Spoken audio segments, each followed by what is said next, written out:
ఇవాళ భానుసప్తమి కదా! సప్తమి అంటే సప్తమి తిథి అనమాట. ఆదివారం సప్తమి తిథితో కలిసి వస్తే అది మహా పుణ్య యోగంగా చెప్తారు.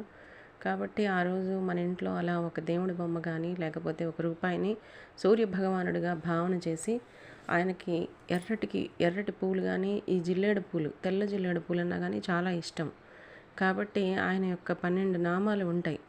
దాన్ని మిత్ర, రవి, భాను, సూర్య, ఖగ, పూష, హిరణ్యగర్భ, మరీచి, అర్క, భాస్కరేభ్యో నమః, సవిత్ర, సూర్యనారాయణ స్వామినే నమః అనేటువంటి యొక్క నామాలతో, లేకపోతే విడివిడిగా అయినా చెప్పండి. మిత్రాయ నమః, రవయ నమః అలా అయినా చెప్పొచ్చు. అలా ఈ నామాలతో గనక ఈరోజు పూజ చేసి చక్కగా స్వామివారికి పాలతో చేసిన ప్రసాదాన్ని నివేదన చేస్తే అన్ని రకాల ఆరోగ్య సమస్యలను పోగొట్టి మంచి ఆయురారోగ్యాలను ఇస్తాడు. సూర్యుడు ఆరోగ్యప్రదాత, ధనాన్ని ఐశ్వర్యాన్ని కూడా ఇస్తాడు. ముఖ్యంగా సూర్యభగవానుడు ఆరోగ్యప్రదాత కాబట్టి తప్పకుండా ఇలా పూజ చేయండి.